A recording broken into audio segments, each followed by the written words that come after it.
us Lalit Rajkumar, and he'll be giving us a talk on packaging of information blocks and movement. We'll wait for 5 more minutes before handing it over to Lalit. The title of my presentation is on packaging of information blocks and movement. So why am I calling this title? I'll talk about it in a bit. So let me just give you a brief introduction. We all know that native speaker of any given language has an ability to form an infinite number of sentences. Each sentence carries with it packages of information blocks. These information blocks are layered or structured differently according to the kind of information each block carries. We refer to it as the information structure of the sentence. Now, why are we calling this as blocks of the information structure? And we have got so many blocks. But for this topic, I'll just stick on to the term topic and focus. So what does topic stands for? Topic stands for what a sentence is about. Yes. Sorry. Topic need not always be an all already given information as assumed earlier in the literature. For example, Chef 1976, before Reinhardt had talk about topic as an all information, and he had differentiated it from focus, which according to him was new information. But Reinhardt had got apart the differences between the two and said that there can be topics which do not be or which do not always be an all already given information, as we can see from the example given below. One of my teachers, here it's the topic of the sentence, one of my teachers also failed the driving test. This is a comment. So the given information is not the subject of the sentence, but is the predicate, which is of driving the failing the driving test. So one of my teachers is a new information of, and we have got uh, this kind of information which is already given in the predicate itself. So when and we can have given information are the ones which can be elided, right? What we can see from the VP ellipsis example. So we have Tomba ate mangoes and Tombi did too. And here we'll deal with more Metilon examples, but first we are just going through briefly with the concepts in general. So focus. By focus, it's shown to indicate the presence of linguistically relevant alternatives. In a general sense, when one talks of putting focus on something, it means that a concentrated, undivided attention is given to that something. So in grammar, when we talk about a focus of a sentence, it is simply defined as any constituent containing the intonation center of the sentence. So the information that the speaker will like to convey will depend on where the intonational centering is put in the sentence. So we have got three versions of the sentence given in example number 3. Different versions will be is shown in A, B, and C. So we have a Tomba hit Thoiba. Here, Tomba is the one where we are putting the intonational center. So if we say Tomba hit Thoiba, then it's being used as a focus constituent. So we are not talking about this. This one is a contrastive element. So we are contrasting it with uh, which can be any other subject. So it's not Tauba, it's not Humble, which is Thoiba. And we can use this alternative on the verb itself. So if we say Tomba hit Thoiba, then we are talking about alternative in terms of the action itself. and then we can have these alternatives in the form of objects. We can say Tomba hit Thoiba, then we'll have the alternation working in terms of the object. So this, since we are seeing only in situ focalization, we'll talk about this in more detail when we actually see the overt movement. We'll talk about this later on. So here we don't see any movement.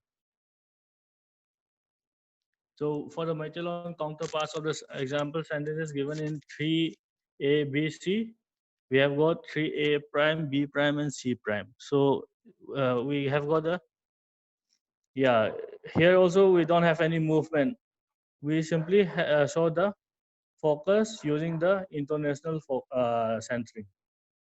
So typically they are uh, answers to a WH question. So 3a will be an answer to a question like who hit Thoiba. Then it will always be Tomba hit Thoiba, right? So the international center is put on Tomba, the hitter, the one who does the uh, action of hitting Thoiba. So we have the international centering is put on the subject, Tombana.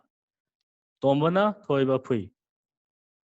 Likewise, in the verb also, we have got the international centering put on the verb. So we have got Tombana Thoiba Pui. So the verb gets the international centering.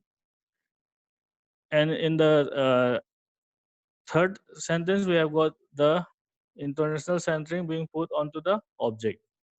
Tombana Thoiba Pui. So this is an example as reply to the question, what did Tomba do to Thoiba? So as the international centering is changed in A to C, we have come across that each sentence focus is showing its possible corresponding focus alternatives. The said international centering is typically put on a constituent that a WH question is asked about.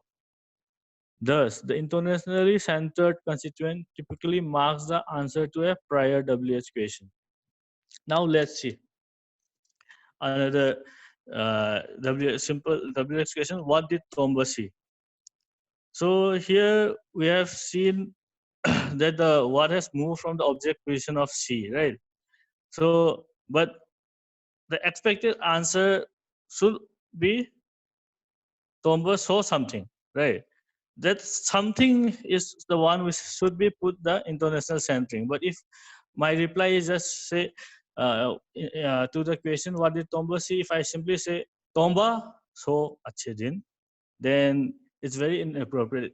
Even though it's an answer to the given question, but the where the international centering is put, uh, it's problematic because the thing which has been asked is the object of seeing. Here, we are putting the international centering on the subject itself. The same thing if we centering on the on the verb see, again this is still inappropriate. We cannot say Tomba saw Chedin. But the third one, the C sentence is the correct appropriate answer to the question. What did Tomba see? Tomba saw Achedin. And we can simply say Achedin as a answer.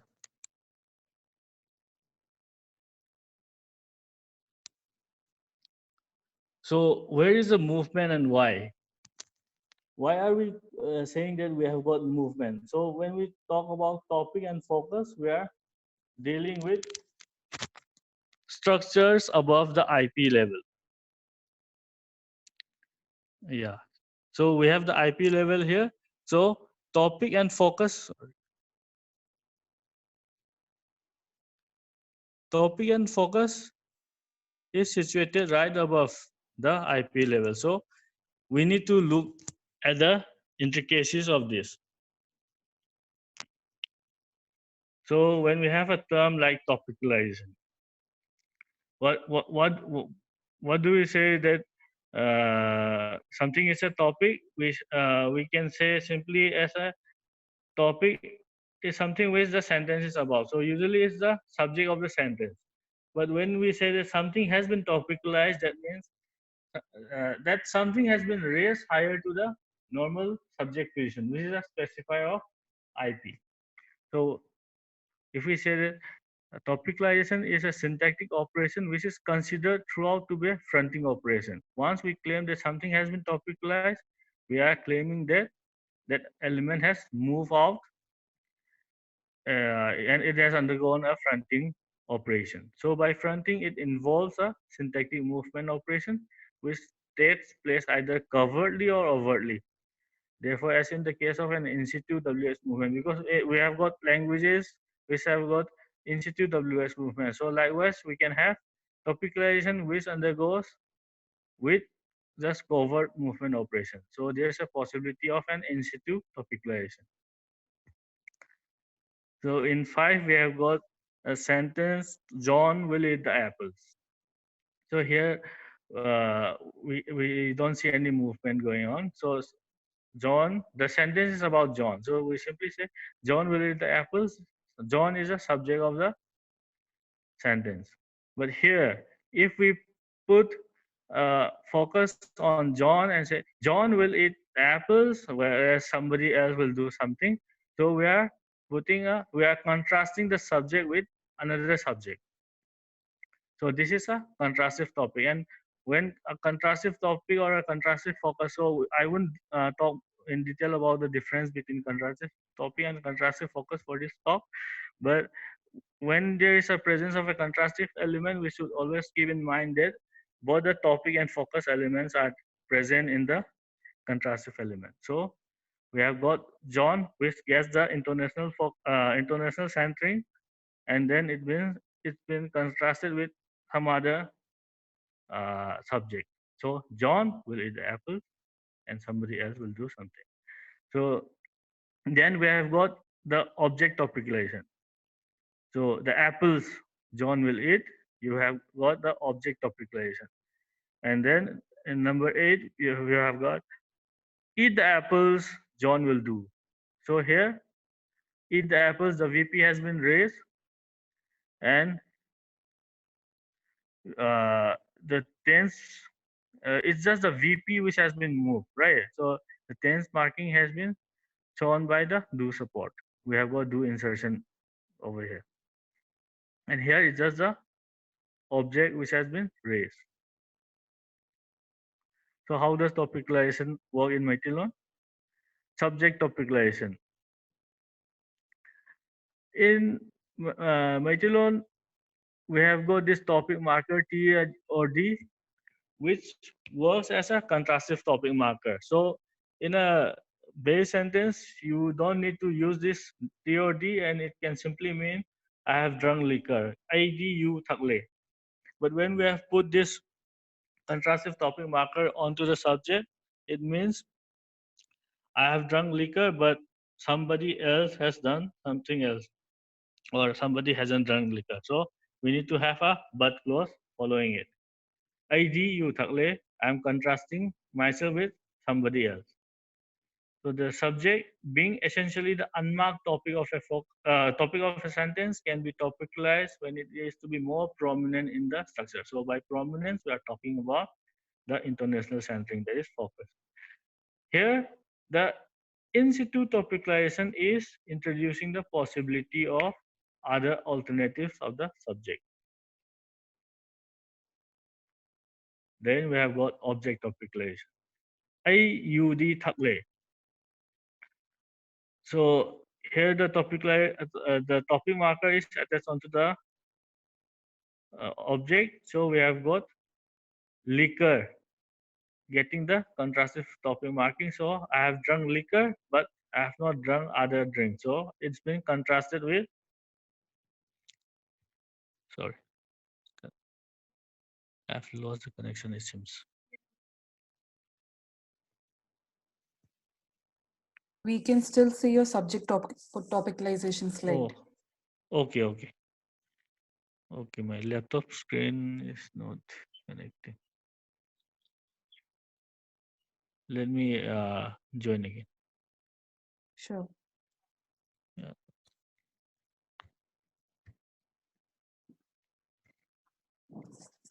While we have this Oh, I technical think yeah, break, yeah, yeah. I think it's we have got a power cut. So let me use my okay. hotspot.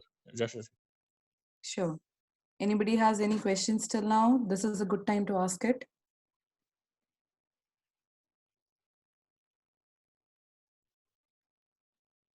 Vyom, I'll keep you in loop for a minute until Lalit joins us back. Lalit, we have a question for you. Let us know when you can answer it. yeah, just a second. Let me connect. Sure. 651 3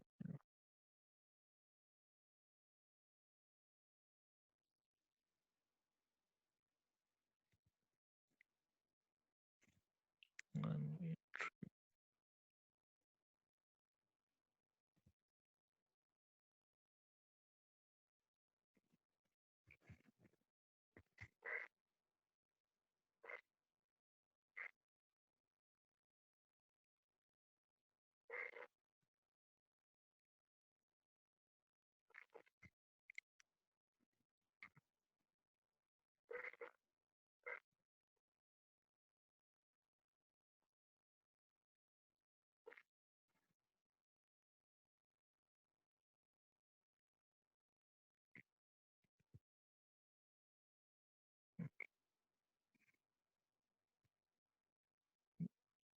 Mm, mm, okay. Oh no. Mm, Yes, we can see your object topicalization now. okay, but let me see if I can scroll from this. Hmm. It should be from the top.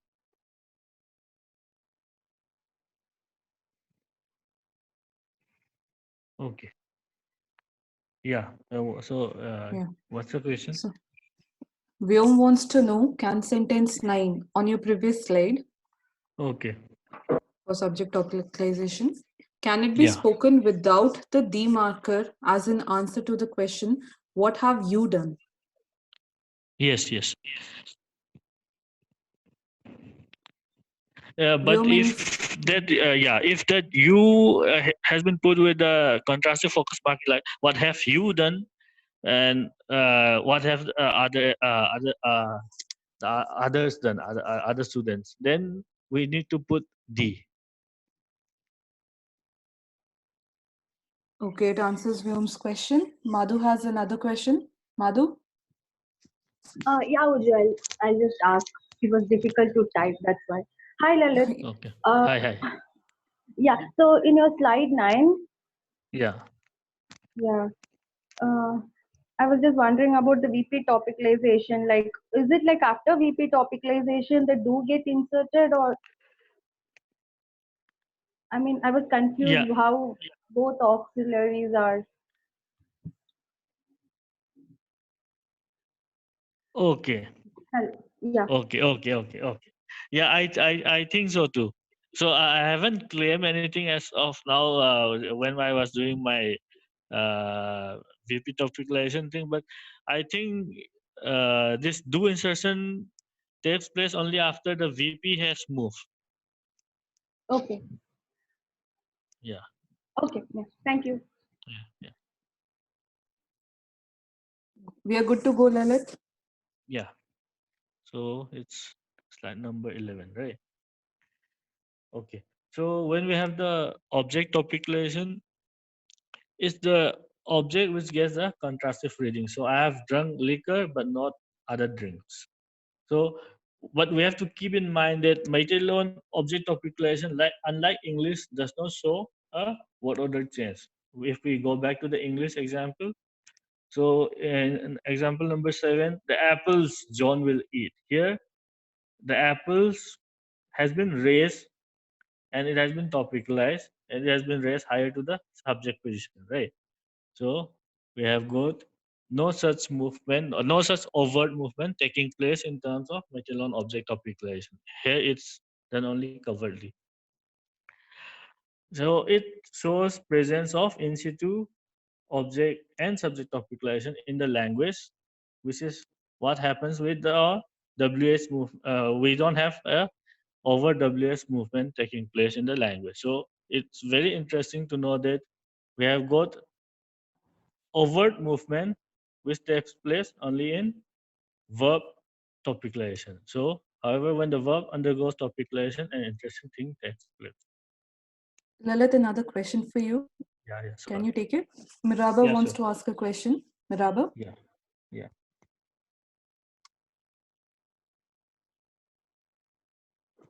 Hi, Lalit. Hi. Can you hear me? Yeah, I can hear you. Yeah, so over here, the only thing that I'm concerned about is it actually topicalization or is it just focus? Because I thought the contrastive focus, D, shouldn't it be the contrastive focus? Because, Sorry, can you just increase your volume a bit? am I audible now? Yeah. It's clear. So, so why are you calling it the topic rather than the being focus? You mean this DD marker? Yeah, the D marker. Because what I you can actually do is you can actually do the object marking with boo also, right? Yes. With boo, So you can Boo, boo yeah, with T, I right? yeah, I have. I'm going to talk about lots of focus sensitive markers, but I have not put Boo because Boo in itself is a very peculiar case. It marks least likely condition. So earlier, Boo was used simply as a case marker in the Mm-hmm. yeah earlier studies, but uh, in my thesis I have treated Boo as a least likely marker, but uh, this TD as a topic marker I don't think is not a question of just focus, but it's a contrastive element, and that too it's a contrastive topic marker. Yes, it can. So, like the math root situation of it can actually be a contrastive focus marker, Yeah. but Yeah, we are okay, calling okay, it okay, lies okay. marker. Yeah. Yeah. Okay, please carry on. Okay. I get it. Yeah, because yeah, there's a very slight difference between contrastive topic and contrastive focus. So yeah, yeah. Thanks for that suggestion. Yeah, maybe I. Lalit, Yeah. we have two more questions for you. Okay. Archana wants to know, is D some kind of a negation marker? No. Negation marker will be te de or te the. Okay. Yeah, Yeah. it's a swa. Yeah. And is D used anywhere else? No. You mean Okay. other than topicalization? No. No. Okay, great. Please carry on. So let's now move on to the verb topicalization. So when the verb undergoes topicalization, it is observed that an obligatory verb doubling construction occurs. So what do let me just give a brief introduction about syntactic doubling. So syntactic doubling is a occurrence where you have uh, an element, a syntactic item like an x, and that x is pronounced twice, and that double pronunciation doesn't give any change to the meaning, unlike reduplication. In reduplication, when you have uh, double, when you have a repetition in the pronunciation, like if it's okay, I'll just use a Hindi example. So if you simply say gar, if you say gar, it means just one house. But if you say gar, it gives a distributive reading, right? The meaning changes. But when you say gar, there's a change in the meaning. But when you talk in terms of doubling is a kind of repetition. It's a phonetic repetition, but that repetition doesn't give any change in the meaning. So here, this verb repetition is a case of syntactic doubling and not a case of verb reduplication. So let me just say it briefly. So verb topicalization. When we use this, where's the cursor? Yeah, when we use this topic marker TD onto the verb, you cannot simply have just one verb. Now you have to pronounce the verb twice, like what I have shown with the red color. So ayu thakpadi toina thakle, and I have shown that there's a movement going on in the structure. Just to show that movement, I have inserted the adverb marker toina, and the adverb toina of which means often. So I have often drunk liquor, then a but clause follows, showing that you have to have another clause which negates it, or which yeah, you can have any contrastive sentence with respect to the first sentence. So I you thakpadi toina thakle means I have often drunk liquor. So yeah, I haven't put one slide. So when we are talking about this uh, verb topicalization, we are simply not looking at the verb being raised. It's not the movement of the simply the verb moving out of its base position. It's the whole clause, the verb along with its subject and object. So uh, it's been claimed even in Hebrew and Spanish that it's not a case of verb raising to get verb topicalization, but it's a case of the whole clause, the small VP, the verb along with the subject and object moving out from the base position to get the topic marking. So, and what happens with topic marking is that topics in general are entities, right? So, if you want to topicalize something, it should be an entity, and that entity reading has been attained when the verb, when the clause undergoes this uh, nominalization. We simply call it as a nominalizer, but it's not a simple case of nominalization, but is the clause getting non-finite. So it's more entity-like. We can simply say like that. So you need to have the full clause raising to the topic whole, the topic spec topic position. So this, Lalit, two yeah, questions yeah, yeah. before you move, if it's okay. Okay, okay. For sentence 11, Otanu wants to know whether it can be used as a tag question. Uh, in tag question, it will be, yeah, you don't need to use this TD for tag. Okay. Yeah, topic marking is not required. And Madhu wants to know, can this particle D come with the finite verb as verb No, no, no, finally? no, no, no, no. Okay. All resolved for now. So very interestingly, it has been found to be the case with focalization using the focus sensitive particles only, even just also. So Pubu might have had grace, but I haven't used Pubu because it's a little complicated. So we have got all these particles in English and also in other languages. So you have got only being attached onto the subject, just like what we did with the subject topicalization. We have the subject focalization. This again, it's a contrastive reading. I dang you thakle.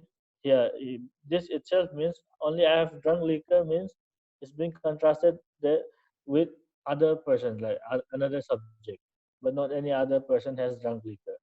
Likewise, when this only has been used to focalize the object, you have a yudang takle, I have only drunk liquor, but I have not drunk any other drink. And when you focalize the verb, here again you get to see the verb doubling construction.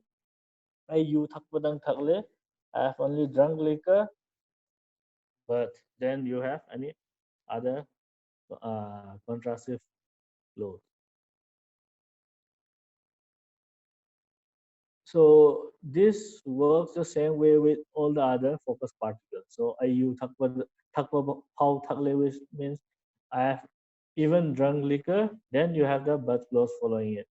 Then you can use it with the just the focus particle just. So you have IU I have just drunk liquor, but then yeah, then you use it with the also focus particle also IU I have also drunk liquor. Here you can use an and you can use both. You can use with the but clause as well as an and, where the and can work only for sentential level coordination. So that's all. Thank you. Thank you, Lalit. Questions now?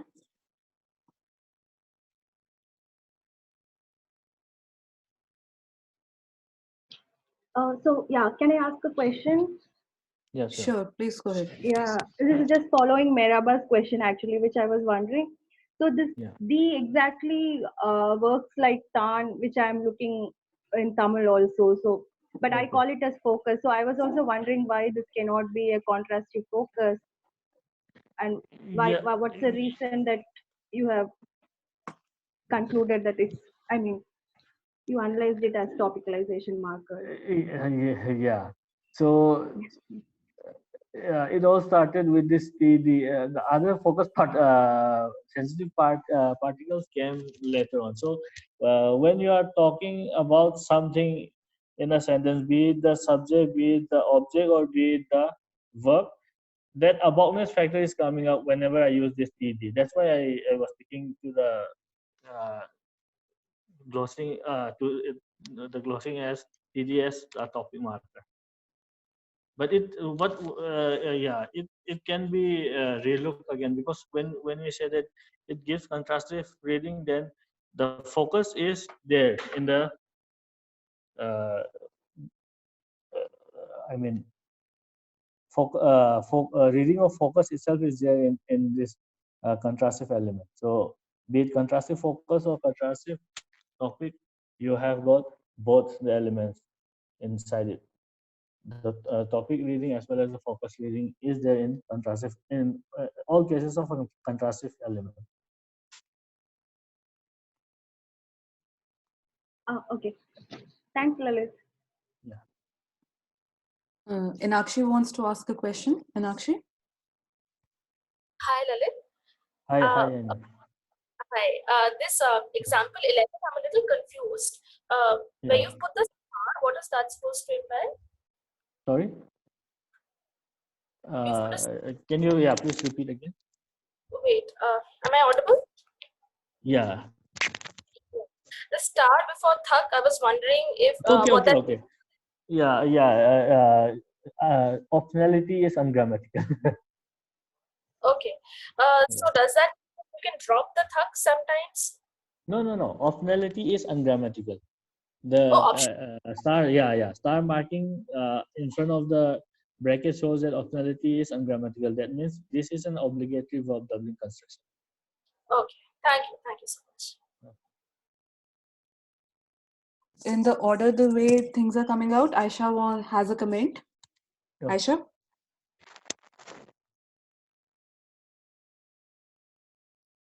Hi. So I was wondering whether one could use a very simple diagnostics for topic and focus to decide whether T is a topic marker or a focus marker.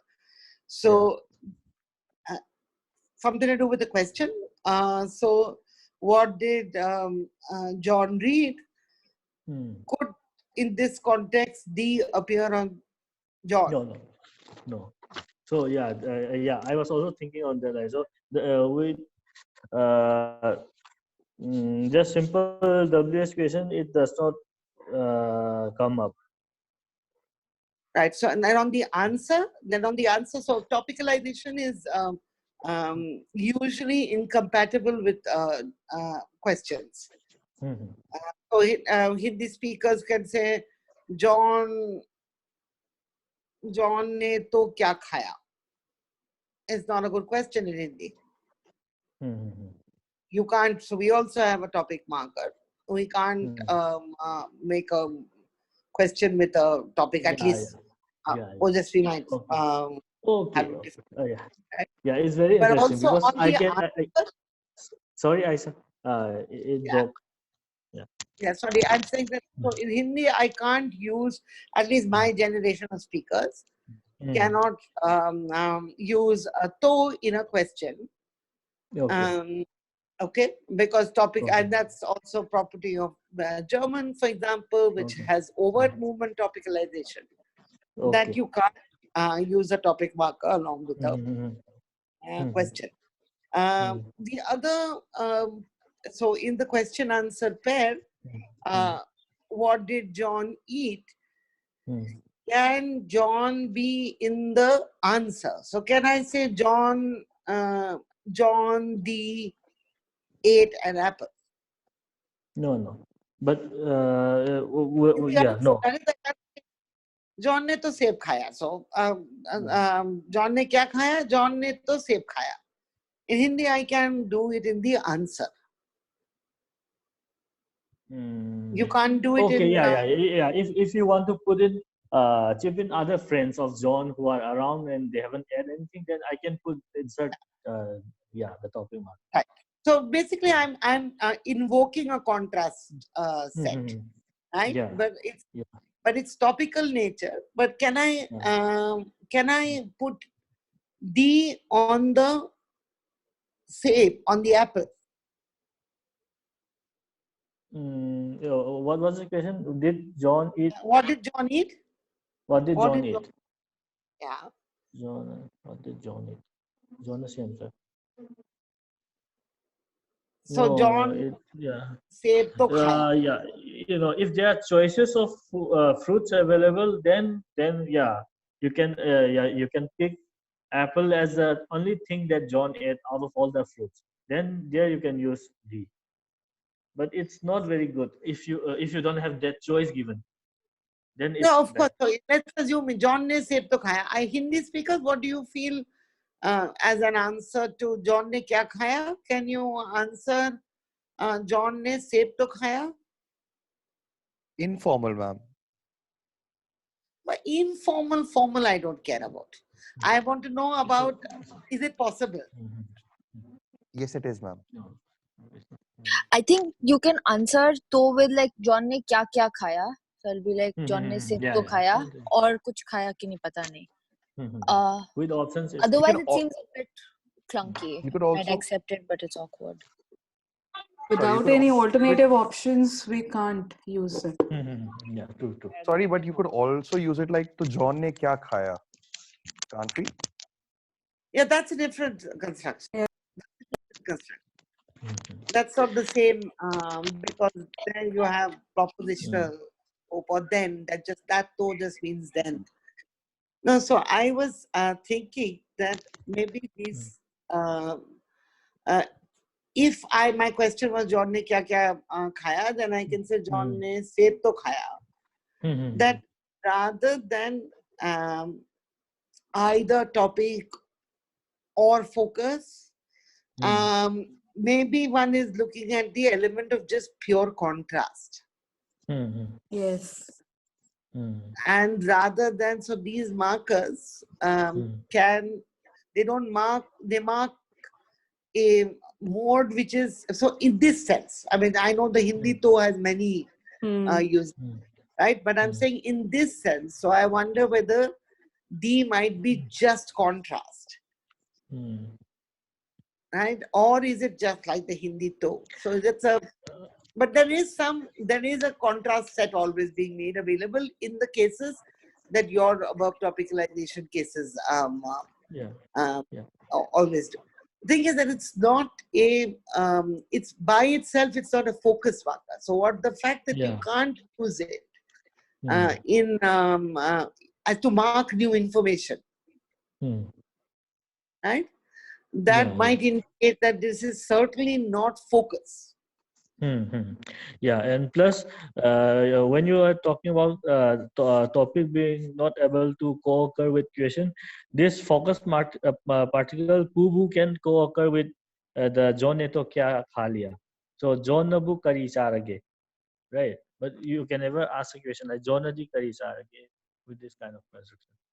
So the TD cannot come with the uh, WS question, but with pubu it can come. So that is Yeah. where I was talking about the FUBU situation, because the thing that with FUBU you can actually do what you call the movement. You can co-occur with the WS question, yeah. Yeah, and you can move the object to the subject position. The word ordering can change with the FUBU. Once the FUBU element comes in, then the word order can also change, right? Right. So you can do. Can you give me one example of that? You budi aina thai. You budi aina thai. You budi. Yes, D is coming up. Yeah. That D is there. So it's a you budi. So the element bu, when you actually use it to mark the object. Yeah, but without D, can you do that? You butak budi thai. But then again, the doubling. Yeah, it doesn't sound that good. Without D, it doesn't sound that good. Yeah. So, but the moment bu comes in, then the reordering becomes much more versatile. I think that needs to be looked into. Yeah. Word order can start moving.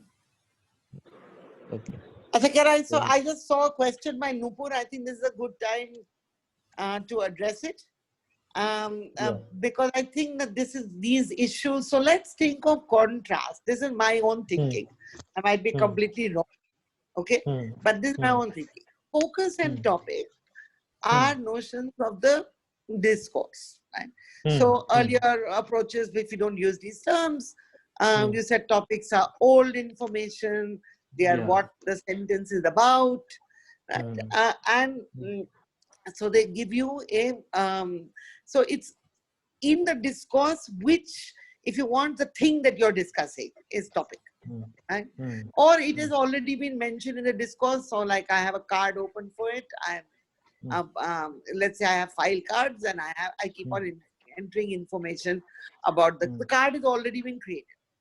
What focus is actually new information.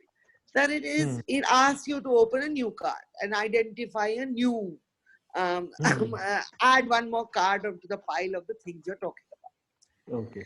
Now, contrast is whether, so let's say there is a stack of topic cards, a stack of focus cards. Contrast, in my view, requires you to either go to the stack of topic cards, then you get contrastive topicalization. Or if you're contrasting between all the new things that I introduced, that's contrastive focalization. But so, therefore, I mean, so not going by the formal semantic definitions of what focus is. If we just conceptually separate this notion of contrast from which is about having alternatives, and the notion of topic and focus into discourse relations. Then let's see what, I know that this is not the way that formal semantics and much of generative syntax looks at it. But that seems to intuitively to me to be the only way to distinguish between contrastive focus and contrastive topic. If your definition of focus has contrast built into it necessarily, as in the Maths Root kind of framework, then you have a problem, because frankly then you can't really make a difference between focus and contrastive focus. Yes. Okay, I'm over and out. Sorry, I didn't want to speak this much. That's very nice. Okay. No, it was really helpful. Thank you. this was needed, which answers 2 to 3 of our questions. To come back to another question, Archana wants to know whether we can topicalize in more than one way in a language without this particle D. Sorry. Yeah. Should I repeat? Yeah. Please repeat the question. Is there more than one way to topicalize without this use of particle D? No. No. Oh yeah. Okay. Yeah. We only have this is the only topic marker that I have found. Other guys, I want to congratulate you. Sorry, I have to interrupt. There No. is somebody called Oneplus who is giving us saying that we bring bad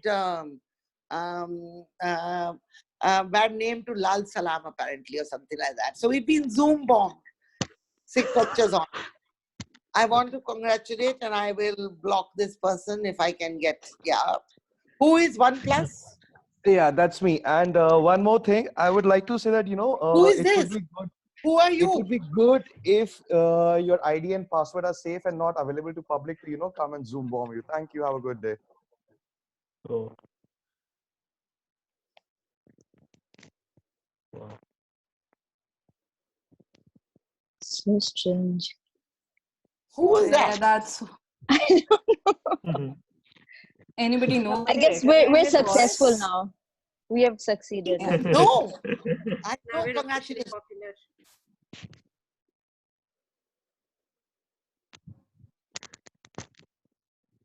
So the whole point of our Zoomdemic is to make linguistics available to people who are not able to access it right now in their formal classrooms. And irrespective of whatever interruption we had right now, we will be going forward with the way we have been doing it and making sure that people who are genuinely interested in learning linguistics do so even from their own native places.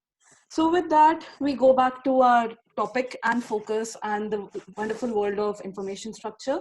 More questions, people? Hima has a question. Yeah. Hi, Lalit.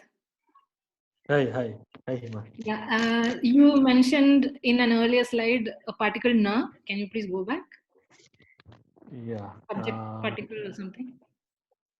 Okay. Yeah, it's the ergative case marker. Oh, it's the ergative case. Okay. Yeah. Okay. So, okay. I just wanted to know if in sentences where object or verb or something has the D particle, then can the na occur in the same sentence?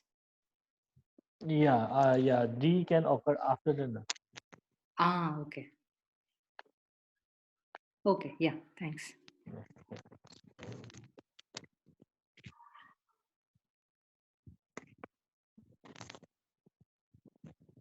Anyone? We have one more question from Meenakshi. Okay. Meenakshi, please. Lalit, I was just Go ahead. wondering, if the question is, what did John eat? And you say, Sita ne to seb khaya. Can you do that with D? Can you do that in Methalon? What did John eat? Sita ne to seb khaya. Yeah. Yes. So that's fine, right? That's not a problem. Yeah, that's fine. Yeah, that's fine. Thank you. Yeah.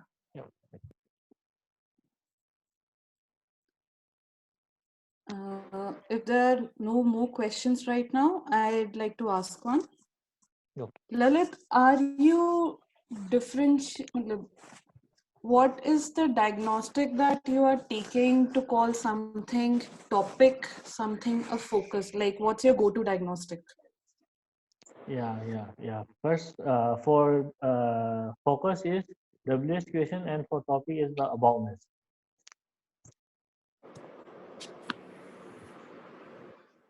Sorry. Hello. Sorry, I lost you. Hello. It's breaking. Yes, Lalit, we can hear you. Yeah. For topic, I look for the aboutness. Okay. Breaking. Aboutness. And for Lalit, your voice is breaking. Can you repeat what you said after this? Yeah, for focus, I use the WS question. So what comes as a reply to a WS question? So which marks the focus? Okay.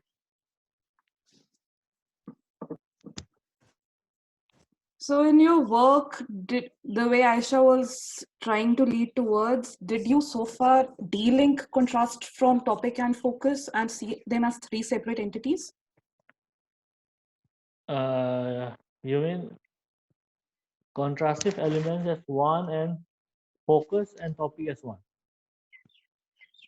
Contrast separate, which comes to interact with topic and focus, rather than something being a contrastive topic and a contrastive focus. No, I have not talked about that in my teaching. Okay, thanks. That helps me with your Yeah. analysis. Inakshi, do you have another question, which I by mistake missed in between?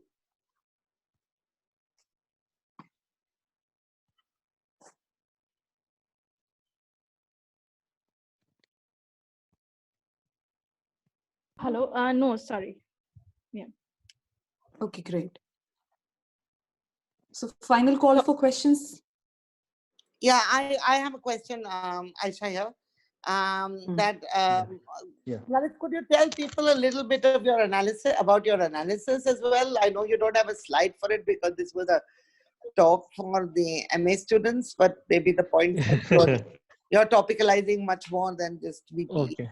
Yeah, and just a little bit so that. Yes. So regarding topicalization, so first, the most interesting to find out for this verb topicalization was what is the unit which has been topicalized.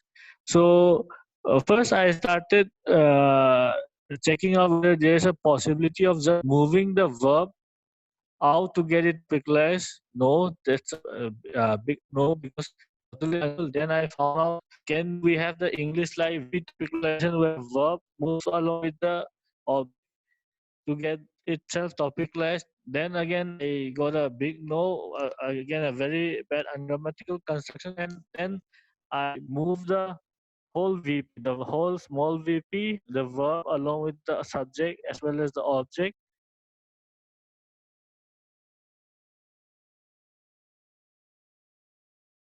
Lalit, your voice got cut. Hello? Hello?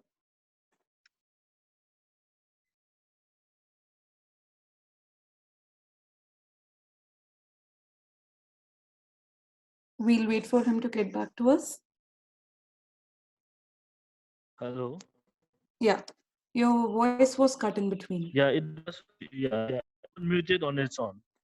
Yeah, so where had I? So let me, should I start from the beginning? Yeah, that would be better for all of us so that we get one final vision of your work. Okay, so first I was very interested with finding out the unit which has been topicalized when it comes to verb topicalization. So I started trying out topicalizing just the verb alone. So it was a very bad construction where you simply can't just topicalize the verb alone. So it was given an ungrammatical construction. Then I started topicalizing the verb along with the object, like the English, like the VP topicalization. Then also it was giving an ungrammatical construction. When I did the verb topicalization along with the subject and object, like a full causal topicalization, the small topicalization, it was working out fine. Then my equation of Lalit, your voice is breaking again. Hello?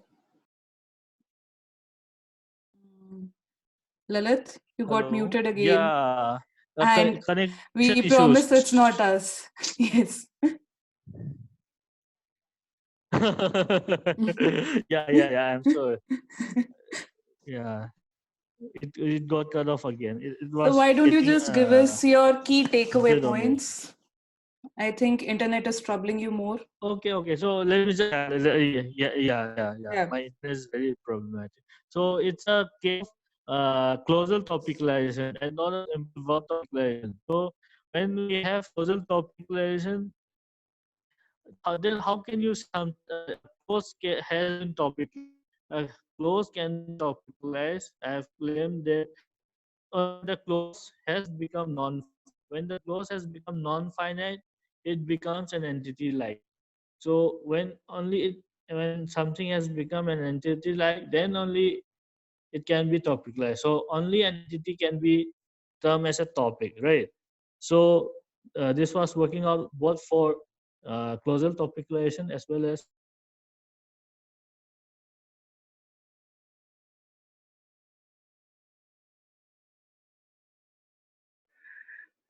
Unfortunately, this is impossible.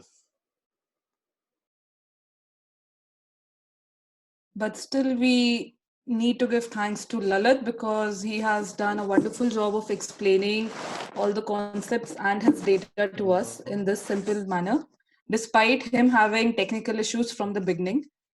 He is the only speaker so far who has had to present from two systems while he's speaking and hosting from another, his screen. So thank you, Lalit. This has been wonderful, and I'm sure most of us, we are walking away from this with new information. and thank you so much everyone for hosting such a kind of such a kind of program and giving me an opportunity. Thank you, Lalit. I think that Thank you, and thank you to all the students from Manipur University who have been joining in not only in this talk, but all the other talks that I think the most constant participants have been people from MU. Thank you very much, and we hope that in these few months that we are going to be outside our classroom, we will be in the Zoom or any other classroom. Thank you very much. Thank you, all of you. Okay, Thank you all. Bye-bye. Thank you, Lalit. And we hope to see you soon Bye. at next talk. Yeah. Really Sorry, hope did so. I want to join more of these talks, but this connection is troubling me a lot. I think this is what this pandemic is going to teach us, where we are going to put our efforts in, and that's something. So our next talk is going to be on April 15th. Karthik Yeah, but Narayanan for will that, be... I want to give a slogan, which is nationalize broadband. That's what we need to do. Nationalize broadband. Yes. So next talk is on April 15th at 2 p.m. Karthik Narayanan will be talking to us on understanding language endangerment. We hope to see you all then. See you soon. Thank you. Bye-bye. Bye-bye.